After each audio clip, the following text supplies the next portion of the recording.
आप लोगों को थोड़ा भी अंदाजा है, जब आप शोरूम पर एक नई गाड़ी खरीदने के लिए जाते हैं तो आप उस गाड़ी के ऊपर कितना टैक्स पे कर रहे होते हैं?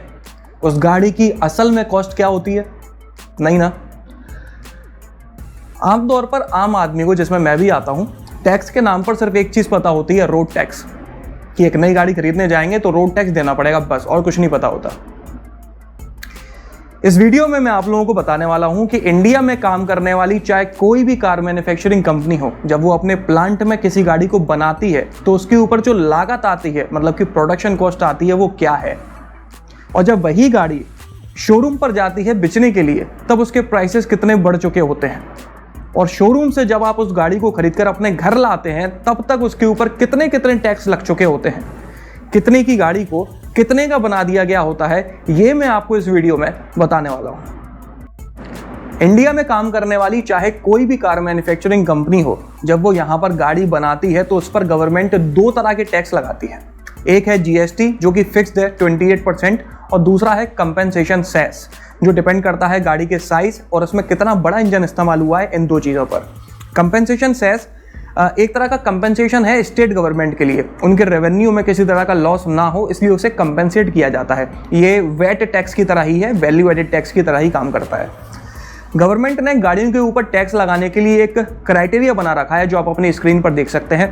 पेट्रोल इंजन की बात करें तो अगर इंजन 1200 सीसी का छोटा है और 4 मीटर से लेंथ कम है गाड़ी की, तो उसके ऊपर 29% का टैक्स लगता है, जिसमें से 1% का कंपेंसेशन सेस है और 28% जीएसटी है। अगर गाड़ी की लेंथ 4 मीटर से ज़्यादा है तो उस पर 43% का टैक्स लगता है।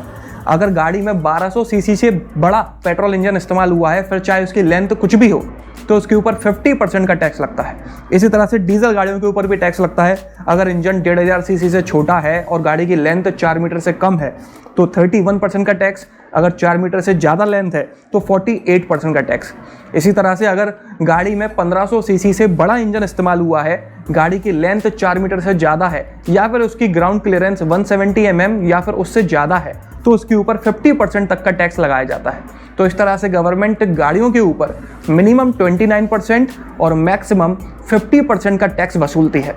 मतलब कि जब गाड़ी शोरूम पर आती है और आपको जो एक्स शोरूम प्राइसेस बताए जाते हैं एडवर्टीजमेंट में या फिर ब्रोशर में या किसी भी जगह पर, उस एक्स शोरूम प्राइसेस में पहले से ही दो तरह के टैक्स लग चुके होते हैं।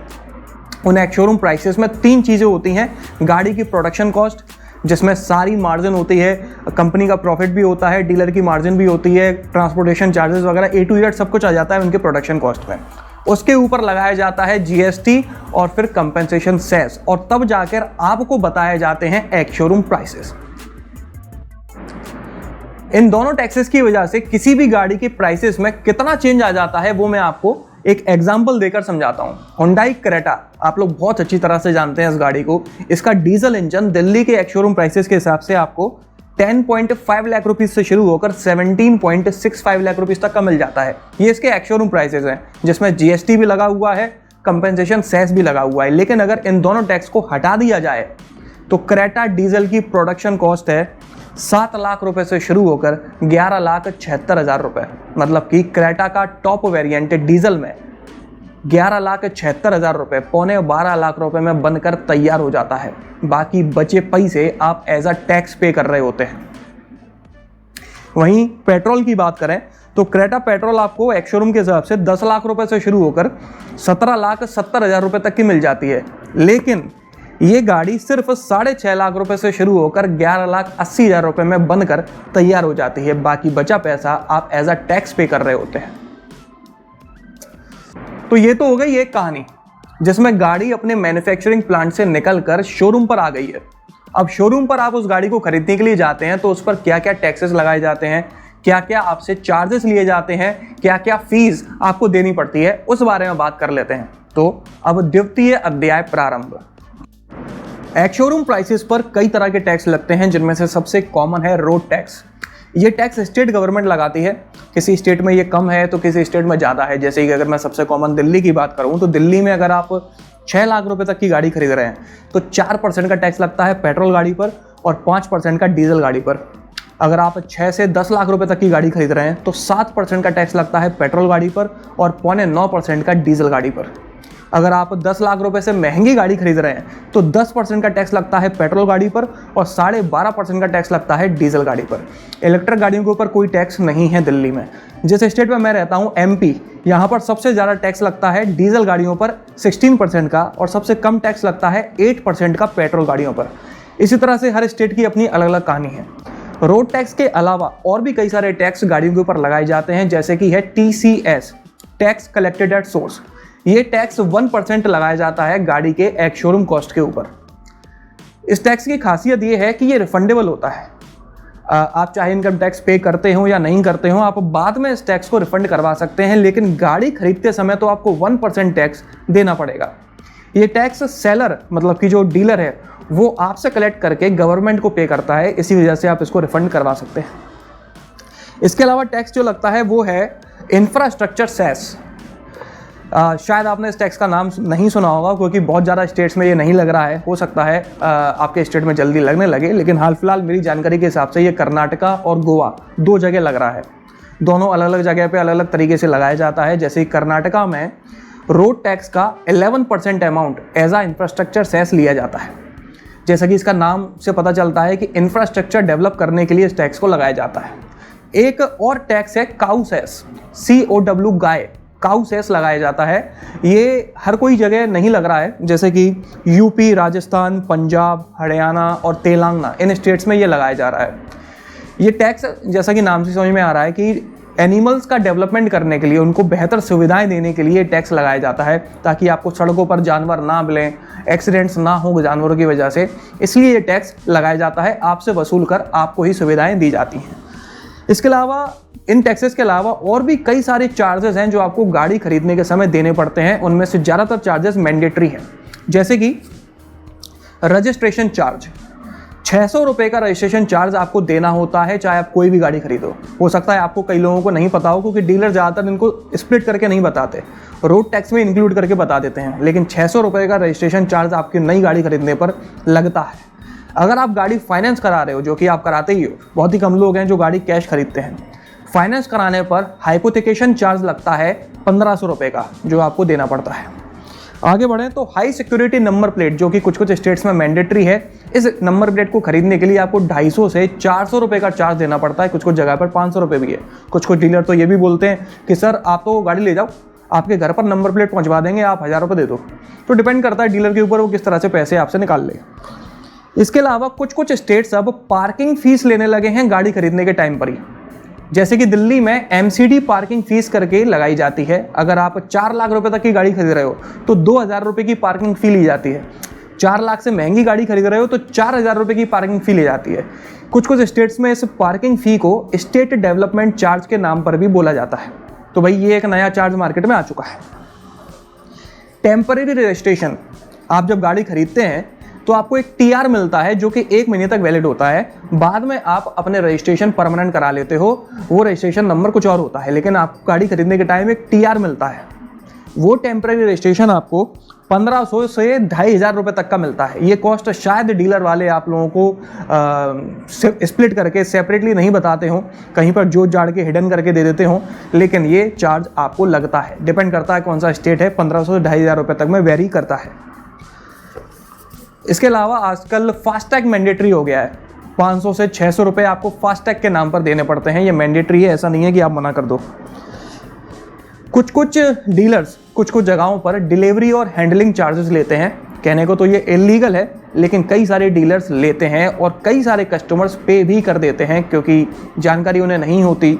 लेकिन जो लोग इस वीडियो को देख रहे हैं उन्हें बता दूं कि ये डिलीवरी और हैंडलिंग चार्जेस टोटली इलीगल हैं, ये आपको पे नहीं करना चाहिए। इसलिए जब भी बिल में कोई भी डीलर लगाए तो आप उससे बहस जरूर करें। वो या तो चार्ज बहुत कम कर लेगा या हटा ही देगा। आमतौर पर डिलीवरी और हैंडलिंग चार्जेस 1500-2000 हज़ार रुपये से लेकर 4-5 हज़ार रुपये तक लगाए जाते हैं, डिपेंड करता है। इंश्योरेंस कोई टैक्स नहीं है, ना कोई चार्ज है, ना कोई फीस है, ये तो अपने भले की बात है। इंश्योरेंस अगर आप लेते हो तो बाइक इन केस अगर एक्सीडेंट होता है तो उसमें आपका भी फ़ायदा है, और जिसका एक्सीडेंट आप करोगे उसको भी फ़ायदा पहुंचेगा, तो ये एक अच्छी चीज़ है। लेकिन इस इंश्योरेंस के ऊपर भी आप 18% का GST पे कर रहे होते हो। इतने सारे जो मैंने आपको टैक्स और चार्जेस बताए हैं, जिन परसेंटेज में ये टैक्स लगते हैं, ये सारे के सारे टैक्स अप्लाई किए जाते हैं एक्स शोरूम प्राइसेस पर, ना कि गाड़ी की production cost per. Ex showroom prices में पहले से ही गवर्नमेंट टैक्स लगाए हुए है 50% तक का, लेकिन ये टैक्स कैलकुलेट करने के लिए पूरे एक्स शोरूम प्राइसेस को यूज़ किया जाता है, ना कि सिर्फ प्रोडक्शन कॉस्ट को। मतलब कि हम टैक्स के ऊपर टैक्स पे कर रहे होते हैं, है ना। बिल्कुल कमाल का सिस्टम। और वैसे तो डीलर पर डिपेंड करता है वो कितना तेज तर्रार है। कई सारे डीलर्स इन सारी फीसेस के अलावा भी और चार्ज निकलवा लेते हैं, जैसे कि टेफ्लॉन कोटिंग के नाम पर, एंटी रस्ट कोटिंग के नाम पर, एक्सटेंडेड वारंटी के नाम पर, मेंटेनेंस पैकेज के नाम पर, बायबैक पैकेज या फिर रोड साइड असिस्टेंस, इन चीज़ों के नाम पर भी कस्टमर से पैसे वसूल लेते हैं डीलर। तो गवर्नमेंट तो जो है सो है ही, जो टैक्स लगा ही रही है, डीलर भी कोई मौका नहीं छोड़ते आपकी जेब से पैसे निकलवाने का। तो आप लोग देख पा रहे हैं कि 10 लाख रुपए की लागत में जो गाड़ी बनकर तैयार हो चुकी है, वो गाड़ी मैन्युफैक्चरिंग प्लांट से निकलकर शोरूम होते हुए आपके घर तक आते आते कितनी महंगी हो जाती है, वो आप स्क्रीन पर देख सकते हैं। वैसे तो आप लोगों को अच्छा खासा अंदाजा लग गया होगा कि किसी भी गाड़ी के ऊपर आप कितना टैक्स पे कर रहे होते हो। अगर नहीं लगा है तो मैं कुछ अच्छे एग्जाम्पल दे देता हूं, जैसे कि टाटा हैरियर, जो आपके घर आते आते 17 लाख रुपए से 24.5 लाख रुपए की पड़ती है आपको ऑन रोड। ये गाड़ी अपने मैन्युफैक्चरिंग प्लांट में 9.5 लाख से 14.25 लाख रुपए के प्राइसेस में बनकर तैयार हो जाती है। बाकी बचा पैसा आप एज अ टैक्स या एज अ चार्ज या एज अ कोई फी पे कर रहे होते हैं। फॉर्च्यूनर की बात करें तो फॉर्च्यूनर डीजल इंजन में अगर आप खरीदने जाओगे तो आपको ये लगभग 39.5 लाख से 46 लाख रुपए की पड़ती है, लेकिन ये गाड़ी मात्र 21 लाख से 25.5 लाख रुपए में बनकर तैयार हो जाती है। फॉर्च्यूनर पेट्रोल 20 लाख से 21.25 लाख रुपए में बनकर तैयार हो जाती है, लेकिन आपको 37.5 लाख रुपए तक की पड़ती है ऑन रोड। विटारा ब्रीजा जो आपको ऑन रोड 8.5 से 13.25 लाख रुपए की पड़ती है, ये गाड़ी अपने मैन्युफैक्चरिंग प्लांट में सिर्फ 5 लाख से 7.5 लाख रुपए में बनकर तैयार हो जाती है। स्विफ्ट जो कि इंडिया की सबसे ज़्यादा बिकने वाली गाड़ी है, ये गाड़ी आपको लगभग 6.25 लाख से 9.5 लाख रुपए की पड़ती है ऑन रोड, लेकिन ये मारुति वाले सिर्फ 4.5 लाख से 6.5 लाख रुपए में बनाकर तैयार कर देते हैं। बाकी बचा पैसा आप ऐसा टैक्स पे कर रहे होते हैं। महिंद्रा थार जो कि आजकल काफ़ी पॉपुलर है, ये गाड़ी ऑन रोड प्राइसेस के हिसाब से आपको डीजल में 15 से 16 लाख रुपए की पड़ती है, जबकि ये 8.25 से 9.5 लाख रुपए में बनकर तैयार हो जाती है। पेट्रोल इंजन में ये 14.25 से 16.5 लाख रुपए तक की पड़ती है, जबकि ये सिर्फ 8 लाख से 9.25 लाख रुपए में बनकर तैयार हो जाती है। इसी तरह से क्रेटा डीजल इंजन में 7 लाख से 12.25 लाख रुपए में बनकर तैयार हो जाती है। पेट्रोल इंजन में 6.5 लाख से 11,80,000 रुपए में बनकर तैयार हो जाती है। तो ये है इन गाड़ियों की प्रोडक्शन कॉस्ट, और घर तक आते आते ये गाड़ी कितने की हो चुकी होती है वो आपको मैं बता ही चुका हूँ। तो इतना सारा पैसा, लगभग डबल पैसा आप गाड़ी के ऊपर एज अ टैक्स पे कर रहे होते हैं। तो ये है हमारा इंडियन टैक्स सिस्टम। अगर इन टैक्सेस को हटा दिया जाए तो हमारे इंडिया में गाड़ियाँ कितनी सस्ती हो जाएंगी, और कितने सारे लोग हैं जिनके सपने इन प्राइसेस की वजह से टूट जाते हैं, अधूरे रह जाते हैं, उनके सपने भी पूरे हो सकेंगे। हालांकि ये टैक्सेस नहीं हटने वाले, क्योंकि इन टैक्सेस का और भी कई सारा यूज़ है, यहाँ से लेकर कई सारा डेवलपमेंट में ये इस्तेमाल किया जाता है। तो चलिए इस वीडियो में तो बस इतना ही। अगर आपको ये पसंद आया हो तो इसे लाइक कर दीजिएगा, इस चैनल को सब्सक्राइब कर लीजिए और बेल आइकन को दबाना बिल्कुल ना भूलना। आपका दिन शुभ रहे। धन्यवाद।